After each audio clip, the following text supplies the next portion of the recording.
मोदी सरकार के तीसरे कार्यकाल का आज पहला बजट पेश किया गया है और हमारे साथ बात करने के लिए हरियाणा के प्रदेश अध्यक्ष मौजूद है। सर, आज मोदी सरकार के कार्यकाल का पहला बजट जो है पेश किया गया, इस बजट को आप किस तरीके से और किस नज़रिए से आप देखते हैं? ये मोदी सरकार का तीसरे टर्म्स का तीसरी सरकार का पहला बजट है और सीतारमण जी का तीसरी बार का बजट है और बहुत लाभकारी बजट है। बहुत सारी नई योजनाओं को लेके और बहुत सारे बजट में बढ़ोतरी करते हुए और प्रत्येक वर्ग की भागीदारी करते हुए, चाहे महिला हो, चाहे किसान हो, चाहे युवा हो, चाहे देश के विकास की बात हो, सड़कें बनाने की बात हो, रेलवे के नेटवर्क को बढ़ाने की बात हो, देश में एयरपोर्ट की बढ़ाने की बात हो और देश में किस प्रकार से नए उद्योग धंधे लगे उस प्रकार से, और गरीब लोगों को जो जिनके पास मकान नहीं है नए मकान देने की योजना हो। बहुत सारी ऐसी योजनाएं हैं और हर दायरे को बढ़ाने का काम किया है।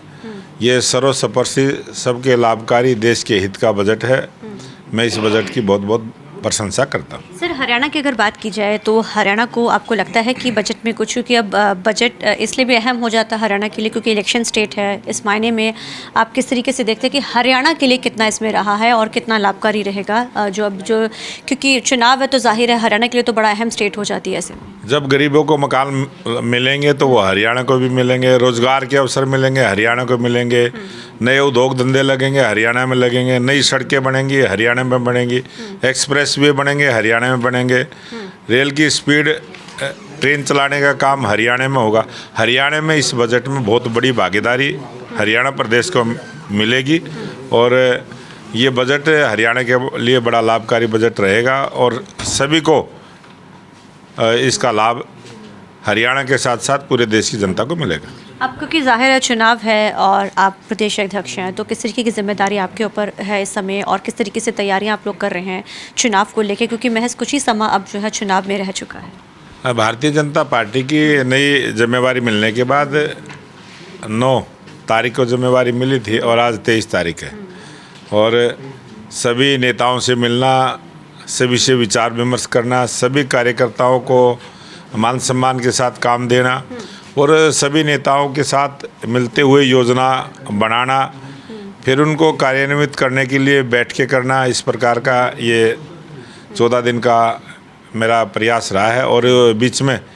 देश के गृह मंत्री अमित शाह जी महेंद्रगढ़ में एक बड़ी सौगात, जो बीसी सम्मान सम्मेलन, बहुत बड़ा प्रोग्राम, उसका सफल आयोजन हुआ और बीसी समाज के लिए बहुत सारी नई घोषणाएं सरकार ने की है। मैं सरकार को भी धन्यवाद करता हूं कि सबके गरीब आदमी को न्याय देने की सोच रखते हुए जो हरियाणा सरकार ने काम किए हैं। इस आने वाले विधानसभा चुनाव में हरियाणा प्रदेश में भी जिस प्रकार से केंद्र में मोदी जी के नेतृत्व में तीसरी बार सरकार बनी है, उसी प्रकार से हरियाणा प्रदेश की जनता का आशीर्वाद लेके नायब सिंह सैनी जी के नेतृत्व में हमारे लाखों कार्यकर्ता भारतीय जनता पार्टी के इस काम को पूरा करने का, जनता के आशीर्वाद लेके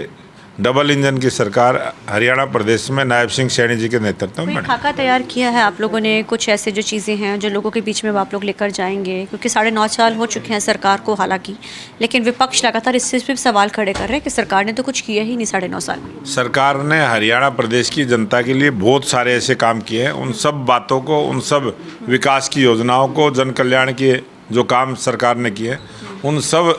को लेके हम जनता के बीच में जाएंगे। और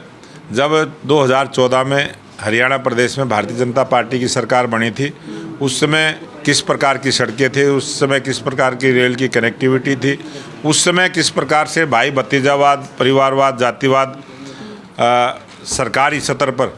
जो हरियाणा में था, किस प्रकार का भ्रष्टाचार हरियाणा में था, उस सब में सुधार करते हुए आज एक साफ सुथरा प्रशासन भारतीय जनता पार्टी की सरकार ने दिया है। और उसी का परिणाम है कि हरियाणा प्रदेश की जनता ने मन बना कि तीसरी बार नायब सिंह सैनी जी के नेतृत्व में भारतीय जनता पार्टी की स्पष्ट बहुमत की सरकार हरियाणा प्रदेश में बनेगी। Thank you so much sir, thank you. तो ये थे हमारे साथ बात करने के लिए प्रदेश अध्यक्ष। कैमरामैन अलजिंदर के साथ चंडीगढ़ से TV9 के लिए अमनप्रीत कौर।